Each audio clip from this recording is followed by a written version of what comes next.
You sense that there's a void even when you're with others.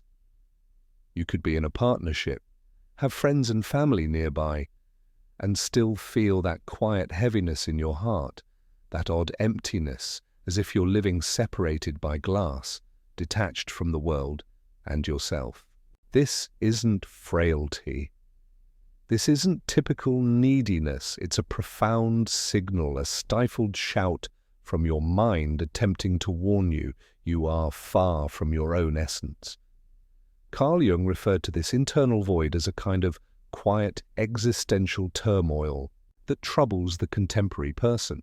He noted that many of his patients showed no clear clinical signs but suffered from something more elusive and ruinous: the loss of significance, the disconnection from the inner symbolic realm.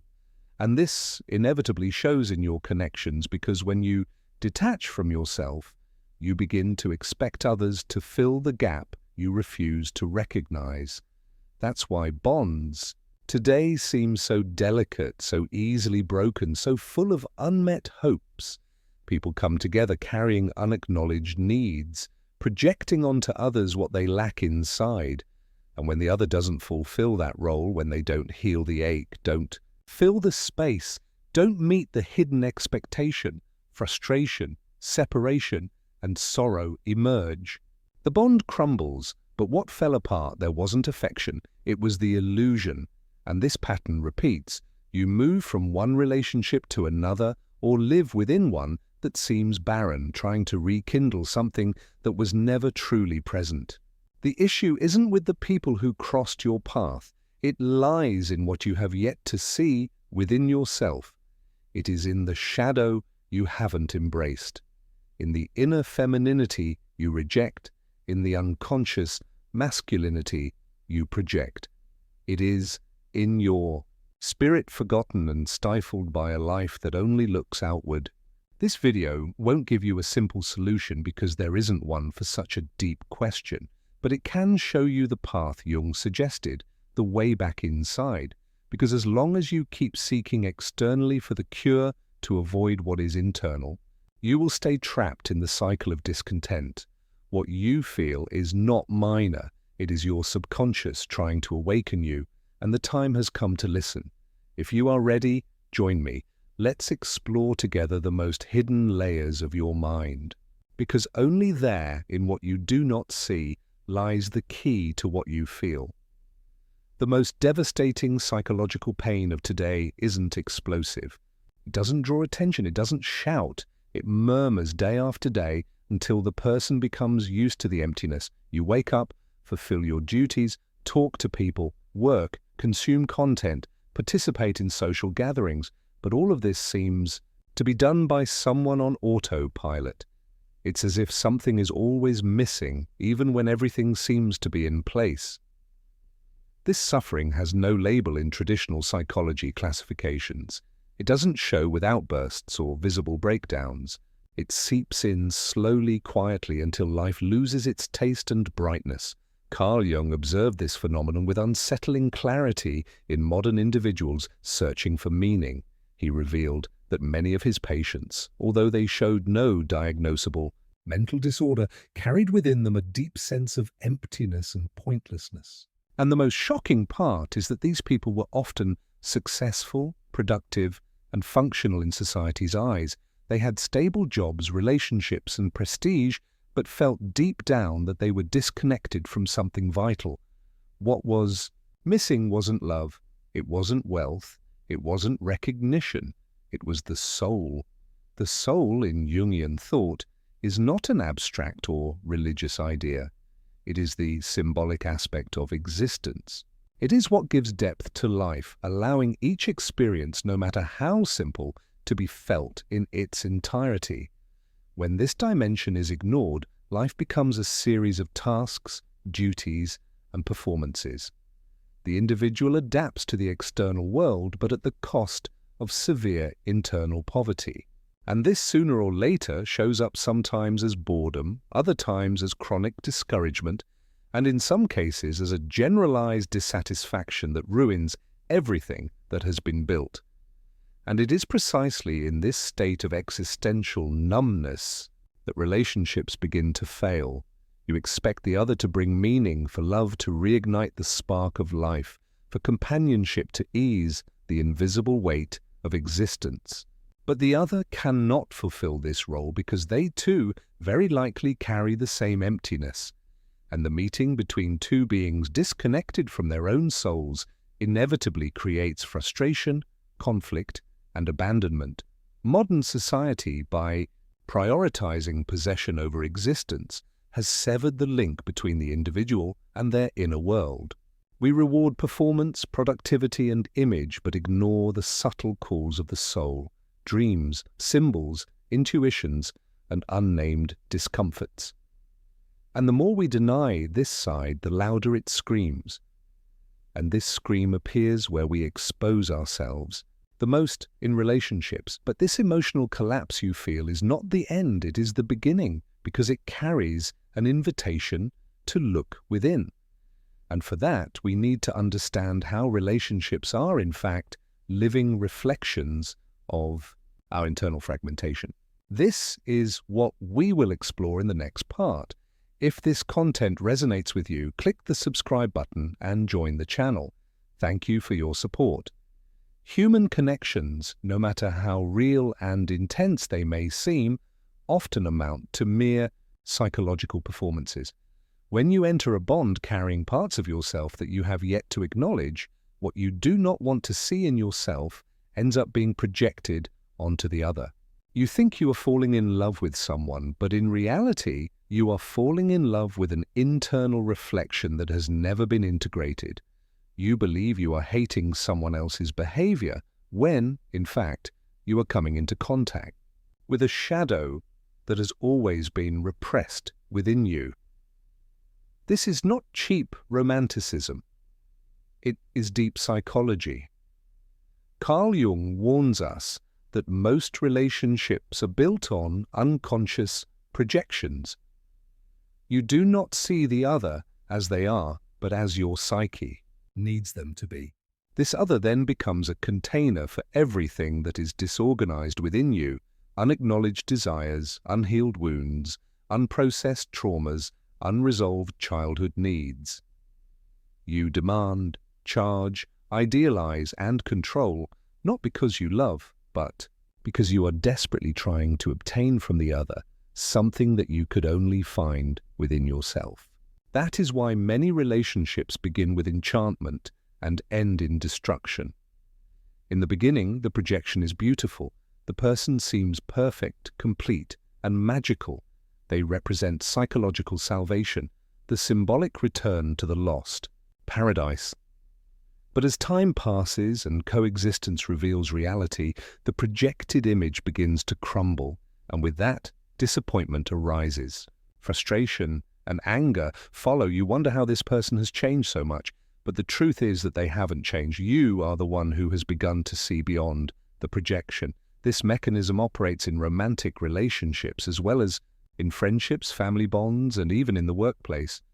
We project authority onto bosses, idealize parents, demonize colleagues, seek approval from friends, all as a way to try to internally reorganize what has never been integrated. And the more we deny this process, the more enslaved we become to it. None of this is done out of malice. It is done out of ignorance, ignorance about oneself. Human beings, when they are not aware of the contents they carry in the unconscious, end up living governed by them. And one of the most powerful archetypes that operate in this relational scenario is precisely the one Jung called anima and animus, representations of the feminine in the masculine psyche and the masculine in the feminine psyche. It is these archetypal forces that, when unrecognized, distort our most intimate relationships. They make us love blindly, hate without reason, become emotionally dependent, or flee from involvement. And to understand how they silently shape our deepest connections, we need to confront their functioning head-on.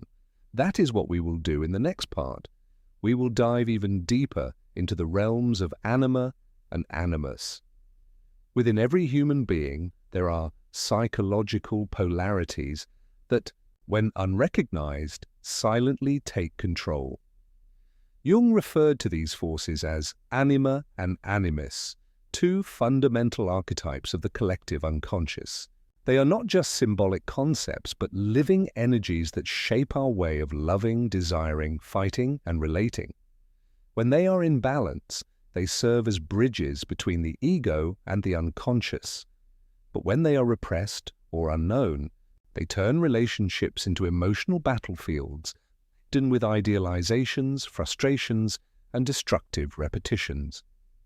The anima is the archetypal image of the feminine in the man's psyche. It is not about the external woman, but about everything. The man projects onto women emotions, sensitivity, intuition, mystery, beauty, and danger. When the anima is not integrated, it acts autonomously, causing the man to seek in external women an idealized figure that corresponds to his unconscious fantasy.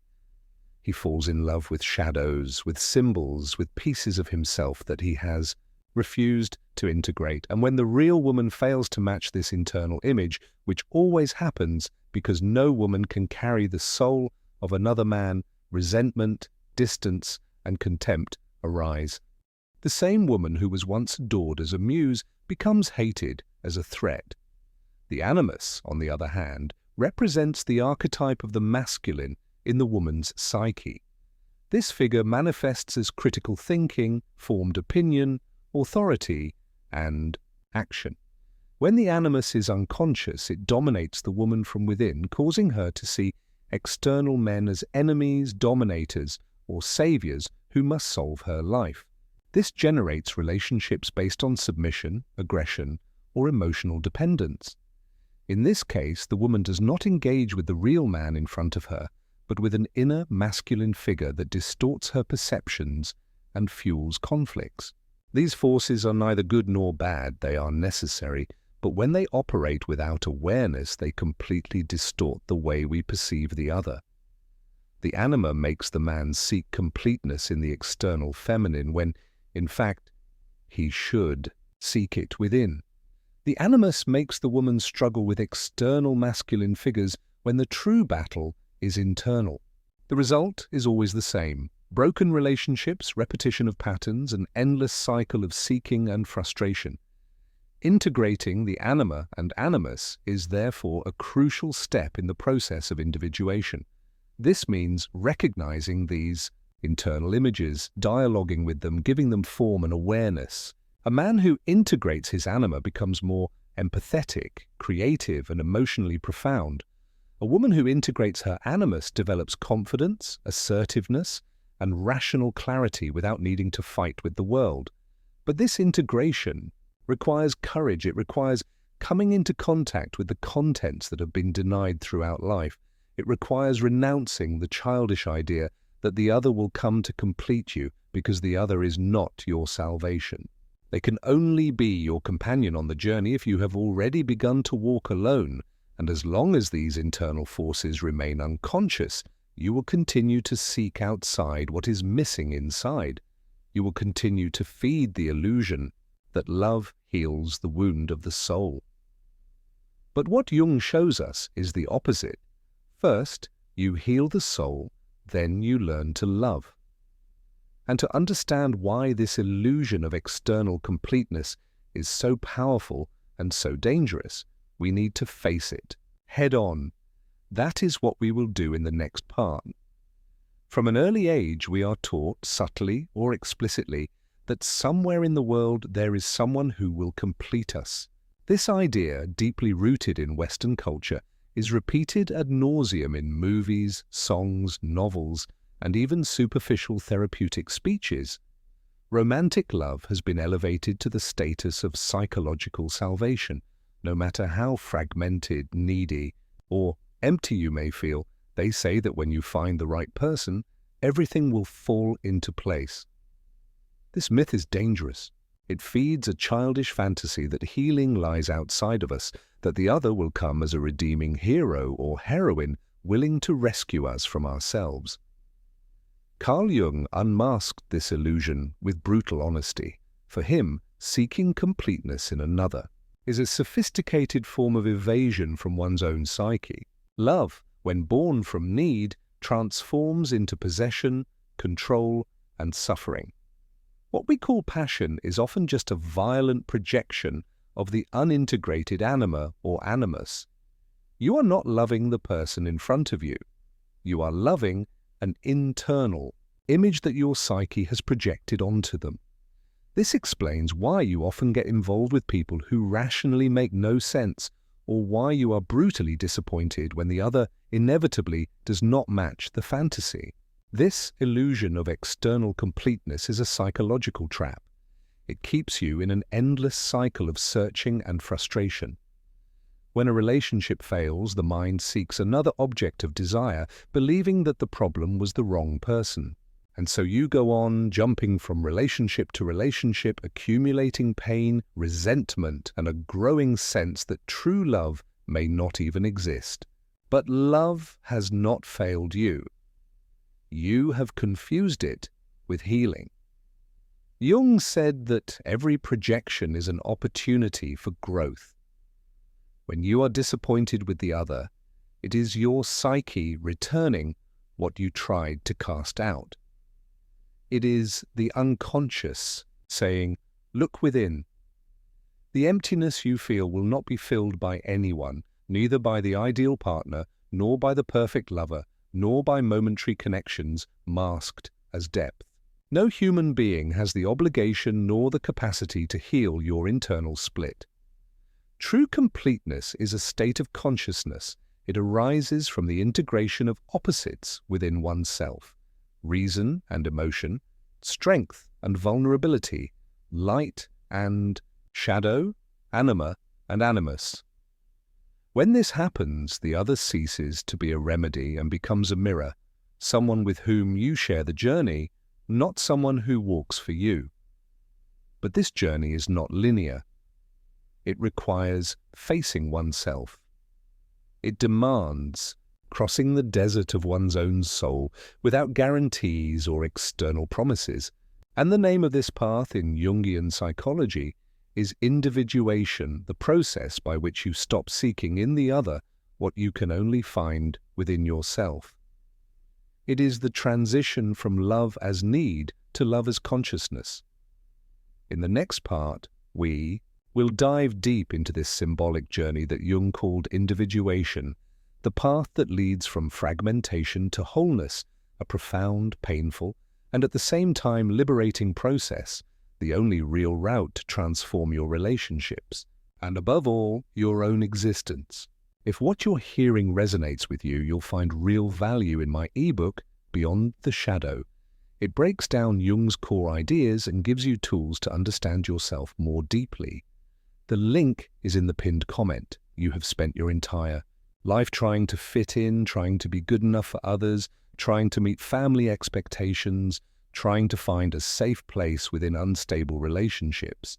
And in the midst of all this, you lost touch with the one thing that could truly sustain you, your soul.